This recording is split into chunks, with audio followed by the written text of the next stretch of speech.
We're going to move on to our next speaker.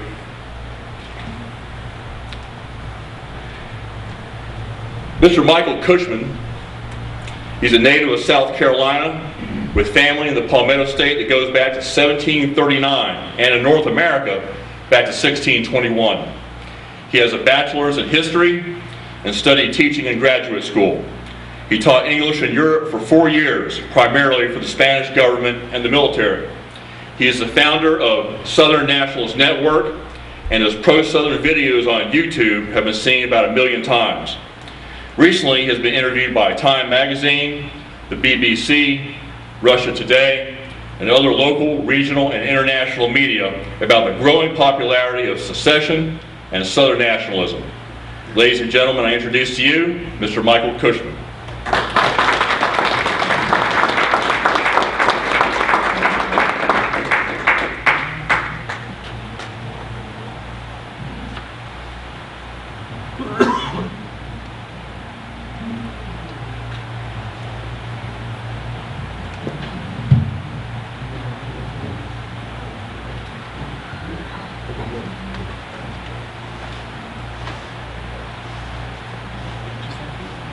Thank you.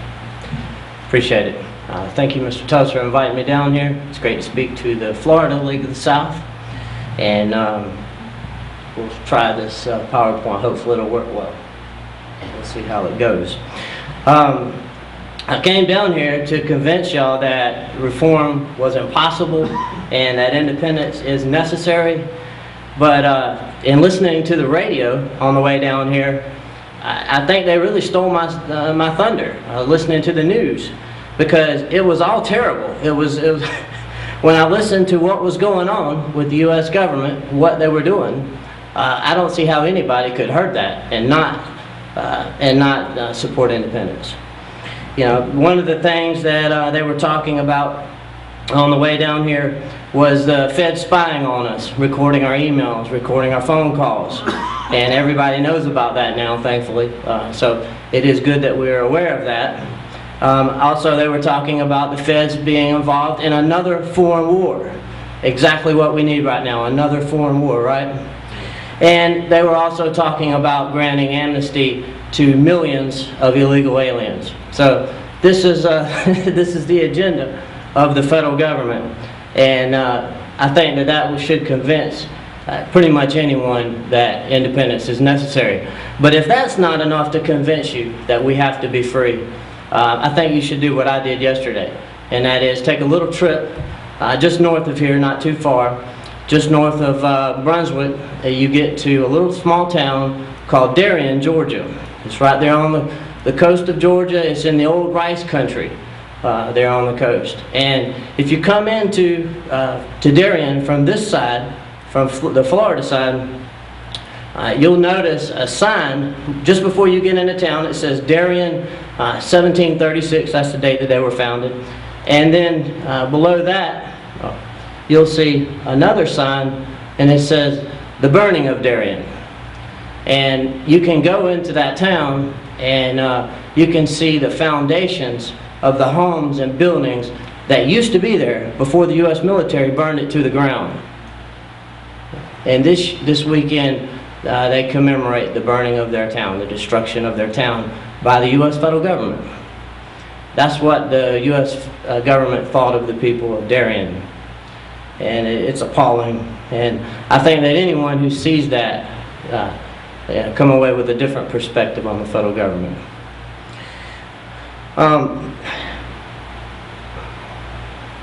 Let me begin today with a few quotes, and I want to contrast these quotes for you. The first one, it says, the liberals' theory that poverty, discrimination, and lack of opportunity is the cause of communism is a false theory. If it were true, the South would have been the biggest single communist bloc in the Western Hemisphere long ago. For after the Great War between the states, our people faced a desolate land of burned universities, destroyed crops and homes, with manpower depleted and crippled, and even the mule which was required to work the land was so scarce that whole communities shared one animal to make the spring plowing. There were no government handouts, no Marshall Plan, no coddling to make sure that our people would not suffer. Instead, the South was set upon by the vulturous carpetbaggers and federal troops. All loyal Southerners were denied the vote at the point of bayonet so that the infamous illegal 14th Amendment might be passed. There was no money, no food, and no hope of either. But our grandfathers bent their knees only in church and bowed their head only to God. The quote continues, "Not for a single instance did they ever consider the easy way of federal dictatorship or amalgamation in return for fat bellies. They fought, they dug sweet roots from the grounds with their bare hands." If any of y'all remember the first scene in Gone with the Wind, it's reminiscent of that. Yeah. And they boiled them in iron pots. They gathered a poke salad from the woods and acorns from the ground. They fought. They followed no false doctrine. They knew what they wanted, and they fought for freedom. They came up from their knees in the greatest display of sheer nerve, grit, and guts that ever has been set down in the pages of written history.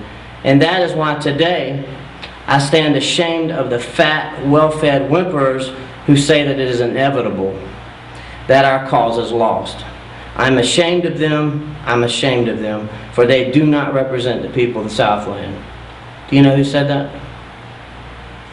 That was, yeah, I know some of the league members know that. That was said by the man that this state, every single county in this state voted for president in 1972. Not that long ago. Can you imagine Mitt Romney or Barack Obama saying anything like that? No, I can't either. That was said by George Wallace. You know, Governor Wallace, he swept this state running on a platform against forced integration in 1972. Not that long ago. Only 4 years before I was born. And the political and demographic situation here in Florida was such that Wallace could sweep the state running on a defiantly pro-Southern platform. Now let me share with you a different sort of quote. And this one comes from about 1.5 years ago, and it was spoken by this vile woman, Debbie Wasserman Schultz, the head of the Democratic National Committee. She's the elected, sadly, the elected representative of Florida's 23rd Congressional District, which includes most of Broward County and Palm Beach County. A district that in 1972 voted for George Wallace, along with the rest of the state. They went from Wallace to Debbie Wasserman Schultz. Sad. And in which in 2008, this district, 83% of the voters there voted for Barack Obama. 83%. Mrs. Schultz, or I guess Ms. Schultz as she probably prefers, she's quoted by Politics 365 as saying, quote, "What I've been trying to press upon our base voters in the African Americans, the Jewish community, and our Hispanic friends, and among our progressive friends, is that 2008 was historic. 2012 is personal. I'm in this because I'm not going back to the days where policy was exclusively focused on what benefits the wealthiest and most fortunate Americans." Now think about that quote. She mentions pretty much all of every group except for us. And can there be any doubt when she says the wealthiest and most fortunate Americans that that's a euphemism for white people? It's very clear that that's what she means. Especially white Southerners. Most of whom, by the way, unlike Ms. Schultz, work hard for a living and live paycheck to paycheck. I know I do, and I'm sure most of y'all do. What Ms. Schultz is advocating here is a political alliance against whites. She's anti-white. And that's exactly what they put together, her party, in 2008 and 2012. Anti-whites combined with the support of leftist transplants, immigrants, and so forth, elected a president that has completely alienated the traditional South and opposed nearly all of our interests. U.S., you may be familiar with this man, but a U.S. television comedian, Bill Maher, he called this last election the last hurrah for the whites. I think we should consider that. Now, we all know what happened in Florida between 1972 and 2012. In fact, the process didn't begin in 1972. Like my own state of South Carolina, as well as many other southern states, sadly, Florida has been much of Florida, not all of it, thankfully. You're representative of what has not been done, but it's been largely repopulated with third world immigrants and left-leaning transplants, radically altering the politics and culture of the state. I'm not here to dwell on the problems. I'm not here to sound negative and defeatist, but I think it is important to understand where we stand. Now, the excellently named Dixie County, Florida, a great name for a county, over on the Gulf Coast, rejected Barack Obama by an astounding 72%, overwhelming. Now, Dixie County is 80% white, and it's very southern, and it's sparsely populated though, with only about 15,000 people. Now, comparatively, Broward County went for Obama went to Obama by a huge margin also, 67%, and Broward County is not sparsely populated. It has a population of 1.8 million people. So what these numbers indicate, I think, you have two extremes here, that there are two Floridas, or in fact, as I would argue, and as I'm sure that the members of the Florida League of the South would agree with me, there's one Florida and one something else. But interestingly enough, when you look up the demographics of Broward County on Wikipedia, you find that only 7 out of 10 people there even speak English and as their first language. And that was back in 2000. It's gotten much worse since then. Under this information, there's a note that says, quote, with the huge influx of immigrants since 2000, these figures have become outdated. Yeah. Well, in 2000, Broward County was listed as being 58% white, whereas within 2010, it was down to 43%. That's a dramatic 15 points difference in only one decade. Now, according to recent estimates, the total population of Broward County, it rose by 10%. Between 2000 and 2006, in 6 years, it rose by 10%. And we find out with a little bit of study that this was due primarily to immigration, with the vast number of these immigrants coming from third world countries in the Caribbean and Latin America. And we also find out, pretty interestingly, that among the white population of Broward County, quote, Broward is the only county in the USA outside of the Northeast in which Italian Americans form the largest ethnic group, which gives you an idea about the number of transplants there. And I'm sure some of them are good people, but you see the way that the county votes as a whole. So this is a county, again, that only a short time ago voted for George Wallace and last year voted for Barack Obama. It was essentially repopulated by third world immigrants and left-leaning transplants. That's how the native southern population of Florida was outvoted in the last election. That's how our people in this state were politically displaced. And it's happened through our demographic displacement. And I think that we should consider that. Now, here's one more telling quote from the article that makes my point on this. It's, quote, over the past 50 years, Broward County has gone from solidly Republican to solidly Democrat. Broward County is now the most reliably Democratic county in the state, with the exception of the much less populated Gadsden County. This change in voting tendencies may likely, don't you like that? May likely be the result of a continuous flow of the large migrations of snowbirds and transplanted people from the historically more liberal northeastern states and other blue states, as well as, this is interesting, a growing LGBT, you may not be familiar with that, but that means lesbian, gay, bisexual, and transgendered community. And also naturalized U.S. citizens born, and then it lists a lot of third world places. So I think it's pretty clear, even that pretty politically correct Wikipedia article makes the case. So this is the Florida of the United States. It's a retirement center. It's for aged left-wing transplants. It's a hub for LGBT activists. It's a port for third world immigrants. And it's a base for a global military force. Now, if you take the trends that I just documented and extrapolate them, where is this going in 15 or 20 or 30 years? And that's not that far away, right? I'll still be alive, if nothing happens, not putting, disappeared like Snowden. But I'll still be here, and many of y'all will be as well. Where is this going? Now, will there be any decent places left in this state in that time, in 30 years? And more importantly, will there be any actual Southerners left in Florida? Will there be any native people here? Or will Southerners lose Florida entirely to outsiders, as the Serbs have lost Kosovo, as the Afrikaners have lost South Africa, as the French lost Saint Domingue? Will we go the way of those other people? I hope not.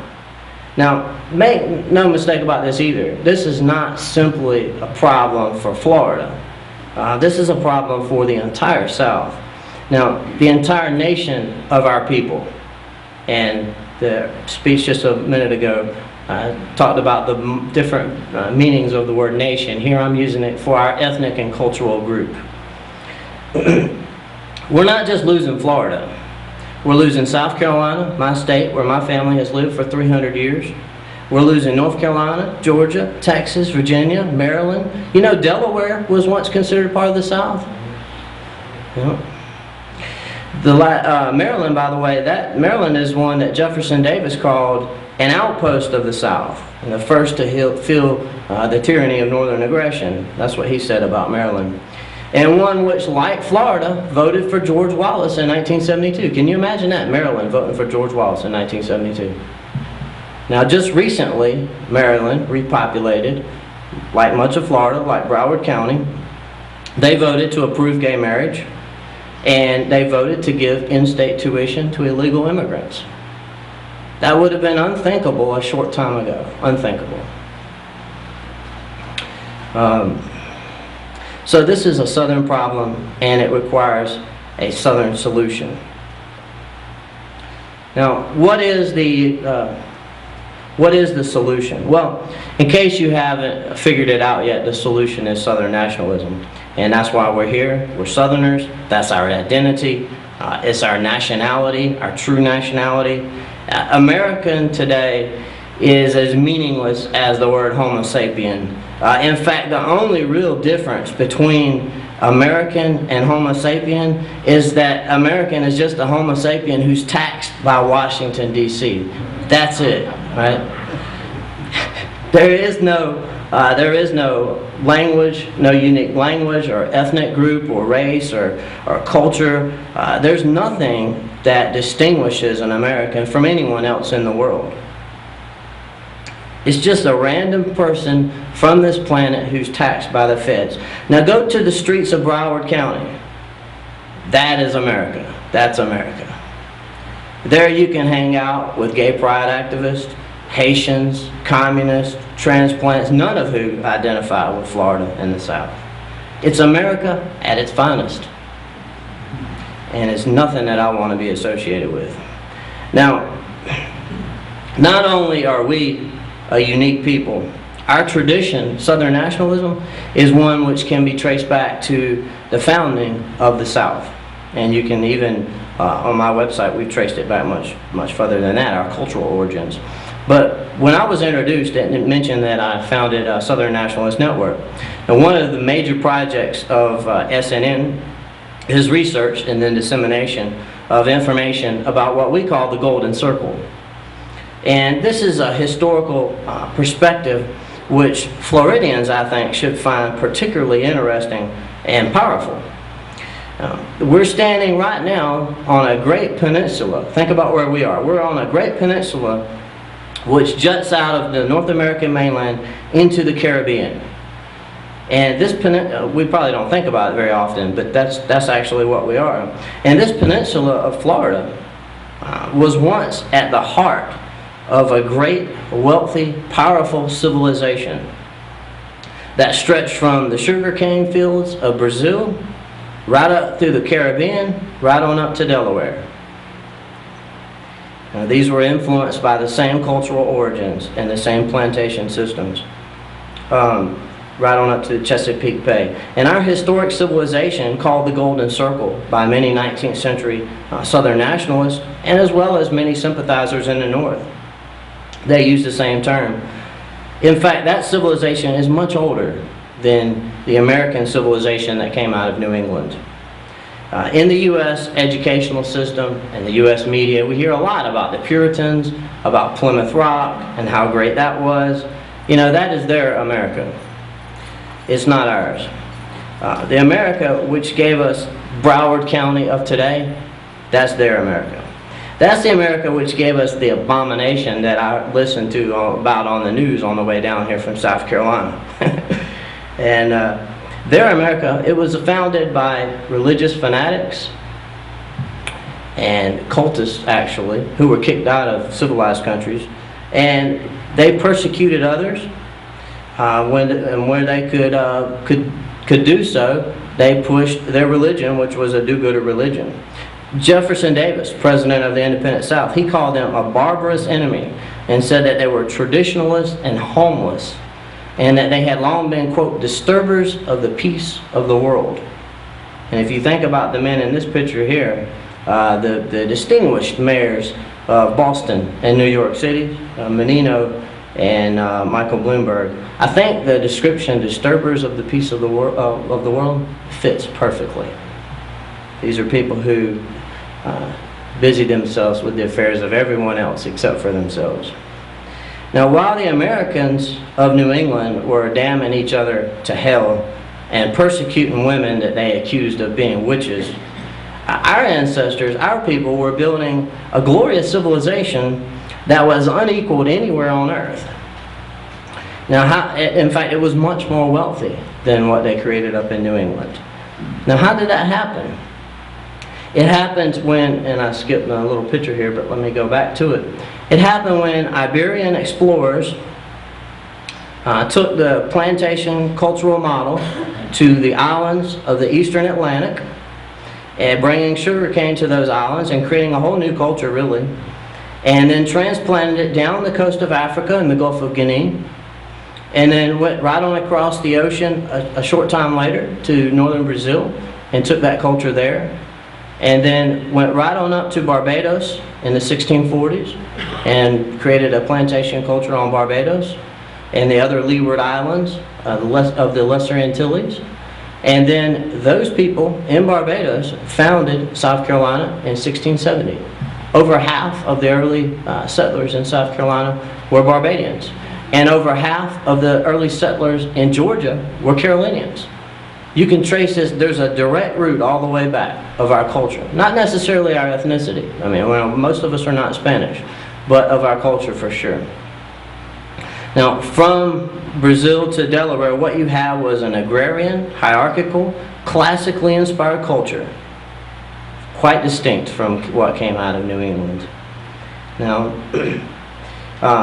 where we are now, here on this peninsula in the Caribbean, 700 miles from Washington, D.C., 1,000 miles from New York City, and 1,200 miles from Plymouth, Massachusetts, far from the streets of power of the federal empire. We're at the heart of what was a great civilization. And as our civilization, the land, this was our home. As Robert Barnwell Rhett, he was a U.S. Senator and a Southern statesman and the father of Southern nationalism. This is his picture. As he said, from the commencement of the government of the United States, the money power of the North, controlled by the North, hovered over the government like a vulture seeking its prey. And in case you wonder, Rhett had a solution to the money power of the North. And it's the same one that the Florida League of the South advocates. He and others, he said, others may submit, I will not. I will secede if I can from this union. I will test for myself and for my children whether South Carolina is a state or a humbled and degraded province, existing only at the mercy of an unscrupulous, fanatical tyranny. And I think that description, unscrupulous, fanatical tyranny, fits from what I heard on the news on the way down here. Rhett said, "I see but one course left for the peace and salvation of the South, a dissolution of the Union. Wealth, honor, and power, one of the greatest glorious destinies which ever crowned a great and happy people, await the South if she but control her fate." Now I'm going to go a bit further than Rhett. I know the Rhett's quote may sound extreme for some of y'all, but I'm going to go a bit further than Rhett and say that for the survival of the Southern people and our culture, the dissolution of the Union is necessary. We're not just talking about our freedom. We could recover, if worse come to worse, from the worst sort of tyranny possible. The Russians dumped the Soviet Union. It's possible to dump tyranny, but you can't recover if you're demographically displaced. If you don't exist, there's no coming back from that. I noted earlier what happened in Broward County. The same thing's going on throughout the South, where I live, and in Aiken, South Carolina. Same exact process is going on. It's not hyperbole to say that we face genocide as a people if current trends continue. And I know some people will object to me using such strong language. So let me quote Article 2 of the Convention on the Prevention and Punishment for the Crime of Genocide as adopted by the United Nations General Assembly back in 1948, just after World War II. It says, "In the present convention, genocide means any of the following acts committed with the intent to destroy in whole or part a national, ethnic, racial, or religious group, such as," and then it lists several ways that this can be done. I just want to note two of the ways. One of them, Section 3 says, "deliberately inflicting on the group conditions of life calculated to bring about its physical destruction in whole or part." And Section 3 says, "imposing measures intended to prevent births within a group." Now, these two things are exactly what the United States has done to Southerners in Florida. It's displaced the native population through its immigration and social policies, discouraging our population growth with its policies, and bringing in at the same time a huge influx of outsiders to displace us, mostly from the third world. And I should point out that this is purposeful. It's deliberate, and we know so from their quotes. The federal government, they tell us what they're going to do. At least they do us that honor, you know. The U.S. media, they often refer to demographic change, in quotes, as if it were the weather. You know, as if that's just what happens naturally. We just disappear and others replace us. It's like the weather. You know, demographic change happened in Broward County. You know, just like a thunderstorm came up in the afternoon. Demographics don't spontaneously change when we're talking about nations and cultures of people on a huge scale like this. We were changed. Demographics were changed as a result of U.S. policy. Let me prove it to you. Recently, the New York Times, if I can get my picture up here, and I'm sorry, that's the best looking picture I could get of this woman. The others would have scared you, I'm sure. But recently, the Washington Times, reported, quote, "Homeland Security Secretary Janet Napolitano says the influx of immigrants into Arizona will put this conservative stronghold into the hands of the Democratic Party." The former Arizona governor predicted that her state will turn blue in the coming elections, just as Nevada, New Mexico, Colorado have all gained in Democratic popularity. She said in a Christian Science Monitor report. Mrs. Napolitano attributed her prediction to the influx of immigrants into the state. And by the way, she's correct. White children are now a minority in Arizona and in the whole U.S. In the U.S. as a whole, under the age of 5. White children are now a minority. And remember, this was a country that was 90% white when my dad was a little kid. 90% white. He remembers it was a whole other place then. Napolitano, she's one of the leading figures of the U.S. government. She understands demographic displacement, and she understands international law. She knows what's taking place, and she likes it. She supports it because it benefits her party. And she and the feds have the power to stop it, and they don't. They encourage it. Under international law, they're guilty of genocide. There's no way we can hold them to that right now, but they are.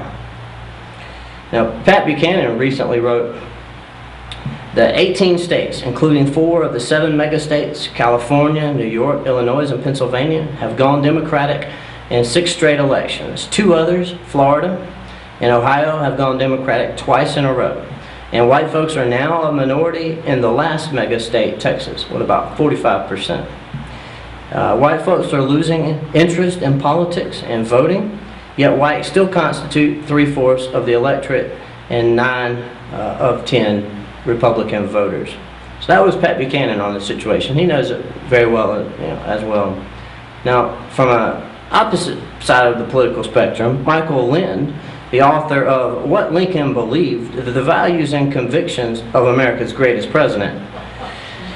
And he's also the leader of the, he also wrote a book called The Next American Nation, which leads you to wonder what that might be. But he's also the founder of a left-wing think tank called the New America Foundation. And he was very open about genocide of Southerners.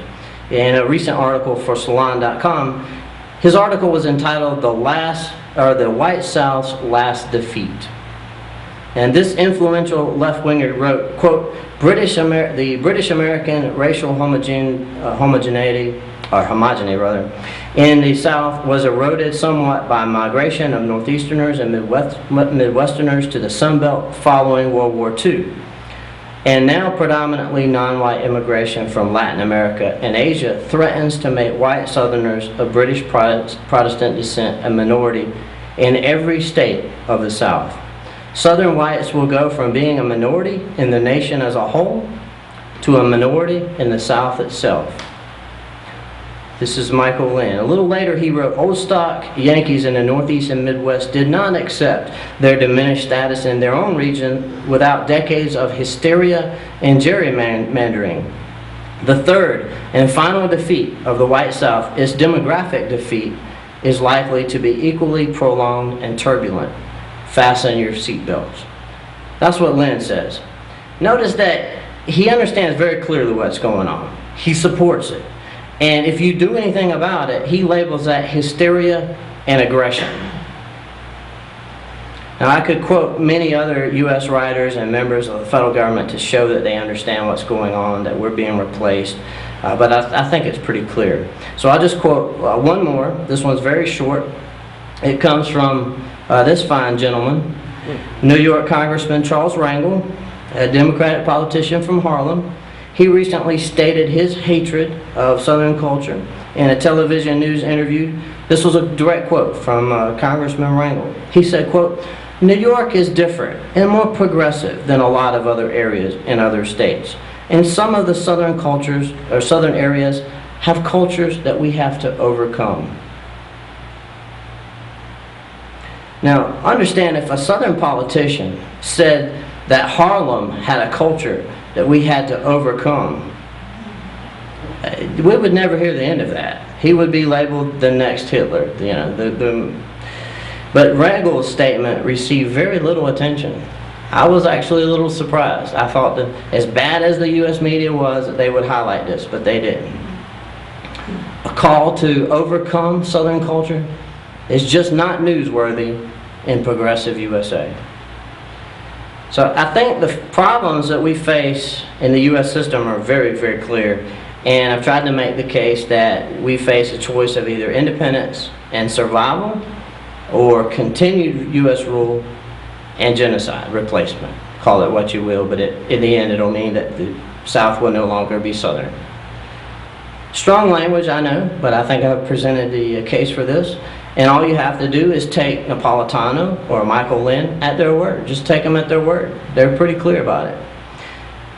We're now a minority in this system And the problems that we have cannot be solved given the democratic nature of the U.S. system through voting on the federal level. The USA is making citizens out of third world immigrants at an alarming rate. There's no hope of that winning. Any attempt at working within the system of limiting immigration, for example, is going to be thrown out by the federal courts. They've thrown out anti-immigration laws in South Carolina, in Georgia, in Alabama, and in other states, in Arizona, of course. So we know that's what they do. And it brings us back to Southern independence, which is the best and the only permanent solution to the problems we face. Now, some people will say that it can't be done, that the USA is the strongest economy, the political power and military power on this planet. That's all true, and that it cannot be defeated. We've tried it before, and it ended in disaster. Look at Darien, as I talked about earlier. The feds burned it to the ground, killed as many people as they could there. But I'm going to say that we can do this. I'm guessing that you're like me, and you're not a naysayer. You're at least interested in this and open to the idea, or you wouldn't be here. We've defeated the USA before, actually, under very similar circumstances. And in fact, in 1876, for example, the South was pretty much destroyed. Our major cities were all burned to the ground by the U.S. military. Our people were disenfranchised. We were ruled over by black militias and federal troops. Our local and state government were in the hands of people. Like, for example, in South Carolina, the governor was a man from Massachusetts who didn't even live in South Carolina. Right? He was a governor. Our streets were unsafe. You couldn't cross from where I live in Aiken over into Augusta. You couldn't cross the river without being mugged, raped, perhaps killed, because the local black militia controlled the crossing there. And if you were white and wanted to cross, tough luck. You had to go around, way out of your way, just to get across the river. So that was the situation there. Our states, as I said, were governed by a coalition of blacks and northerners who were hostile to us. And so it's not unlike the situation that we face today. Pretty similar. And in fact, in 4 of the southern states, we had white minorities. Here in Florida, in my state of South Carolina, in Mississippi and Louisiana. So it seemed under that system, under this U.S. system of democracy and equality, that we had no chance. And I can see why, given those situations, those circumstances, some people would have despaired. But obviously, as Governor Wallace, from the quote that I read to you earlier, as he mentioned, we didn't despair. Enough of us fought, and we won that battle in the Revolution of 1876, which is not taught enough in our schools. We overthrew the U.S. imposed government in South Carolina and Florida and Louisiana and Mississippi, and the occupation was withdrawn. So as bad as things were, we were allowed a measure of autonomy because they withdrew their military and their occupational government. Now, how did they do that? How did they defeat the occupation? Well, they pushed a few memes, such as they talked about consistently about the corruption of the Reconstruction governments, which eventually even northern voters became convinced that the carpetbagger and the black-run governments in the South were uncivilized. And so northern whites eventually gave up on the occupation. They also used force and intimidation. And that may sound extreme, but understand that they were fighting for their survival. They organized politically into local clubs, given that militias and openly Southern nationalist groups were banned. They were forbidden under the occupation. And they coordinated with each other. They also rejected compromising with respectable conservatives, those who advised against what were called straight-out tickets, those who openly rejected the occupation and called for Southern rule of the South. So that brings us to today. Florida, like other post-plantation societies in the Golden Circle region I talked about earlier, including the rest of the South and Brazil and other places, we face ruin and destruction under U.S. imposed democracy and equality. And I've made it clear where this leads. It leads to the South no longer being Southern. We can go the way of Haiti, or we can reject U.S. rule, democracy, and equality and embrace Southern nationalism instead.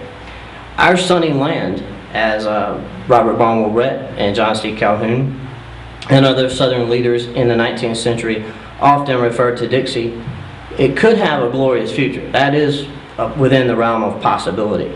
You know, if we were free, the U.S. would be much weaker, which would be a good thing given its negative influence.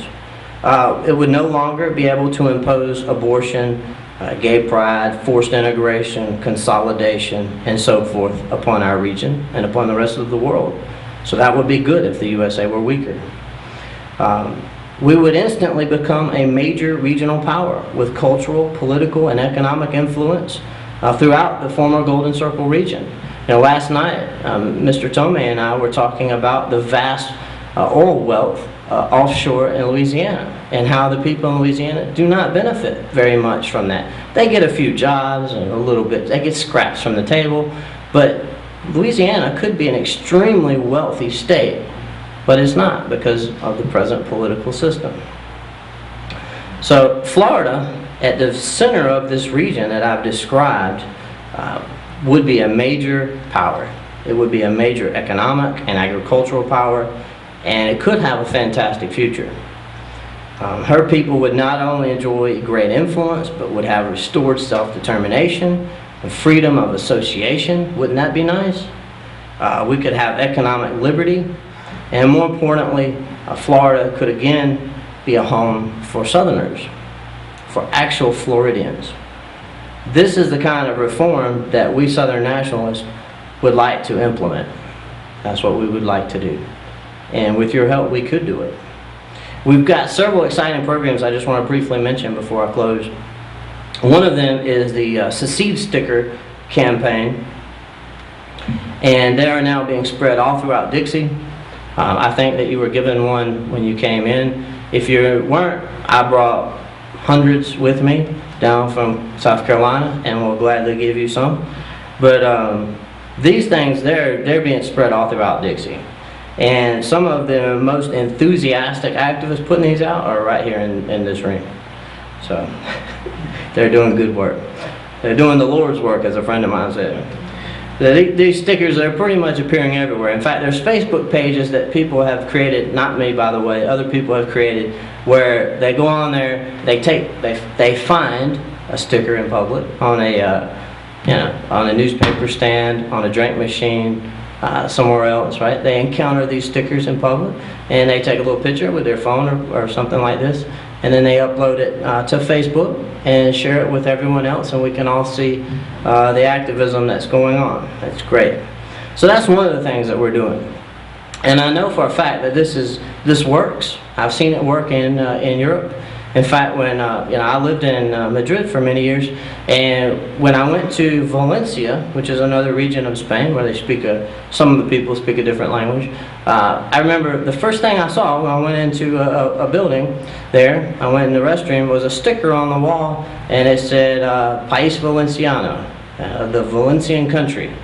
It was from an independence group that wanted independence, and I thought, wow. You know, there's nationalists here in Valencia. And then also in certain areas of Madrid, especially in the downtown area around the soccer stadium, if you went there, you could not help but miss all these stickers and signs from various nationalist groups there. And I've seen it elsewhere as well. So this sort of thing works. It definitely leaves an impact, and you can push a meme with the use of these stickers. Another thing that we've got going on is the Free Magnolia. It's the League's newspaper, the tabloid. The Florida League of the South is doing a great job promoting that. There's some right over here on this table. It's an excellent publication, and it's we give them away for free. Promotes our ideas. And we also have a billboard campaign that we're putting up billboards to promote our message. And you may have seen Get Us Off the Titanic. And it leads people to that website where it talks about independence, and that leads them to the League of the South. So we have an established organization with thousands of members, I know there's not thousands here, but across the whole South. We have excellent leadership in the League of the South. Mr. Tubbs is definitely part of that. And we have a physical infrastructure, which is important. Here in this picture, you see the new league building near Montgomery, Alabama. And it's impressive. If you go to our National League of the South meeting next weekend, where I'll be, and you can hear a speech very much like this one. If you go there, then you can see our facilities there. And there's more being worked on as well. In fact, hope in the not too distant future, there's going to be one in Aiken. So I'm very proud to be a member of the League of the South. I'm proud of our leaders. You know, Dr. Michael Hill, as you see right here, he's a college professor who started the league. He more or less single-handedly restarted the modern Southern nationalist movement. And Mr. Tubbs is pushing the league here in Florida, and he understands the activism is key. And for too long, you know, we've had a lot of talk, but we haven't had a lot of activism. So you're in excellent hands with Mr. Tubbs. Now, I just want to say too that public opinion is also moving in our direction. So we not only have the infrastructure and the leadership and members, but we also more and more we have public opinion on our side. A recent Pew Research poll showed that 73% of the public distrust the federal government. That's good. And it's not just the folks in Darien, you know, it's not just us, but 73%. Most people don't trust the feds. Most people, 3 out of 4.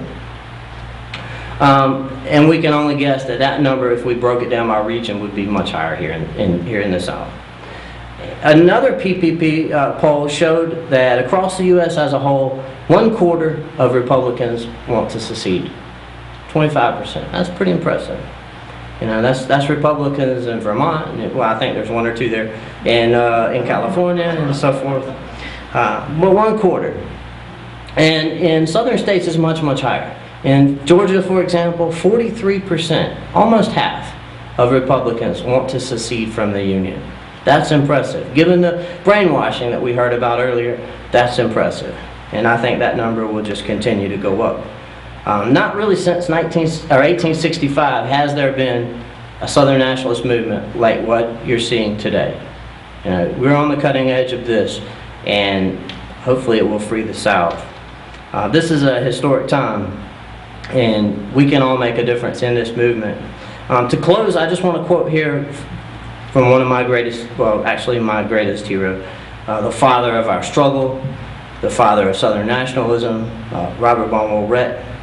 He said, "Do you tell me of union when I have seen the cannons of ships and fortresses pointed at your towns, and the insolent soldiery of an angry tyrant lording it on your streets? I cannot love, I will not praise that which under the abused names of union and liberty attempts to inflict upon us everything that can curse and enslave our land. The Star-Spangled Banner no longer waves in triumph and glory for me. If a confederacy of the southern states could now be obtained, should we not deem it a happy termination, happy beyond expectation, of our long struggle for our rights against oppression?" Amen. Thank you.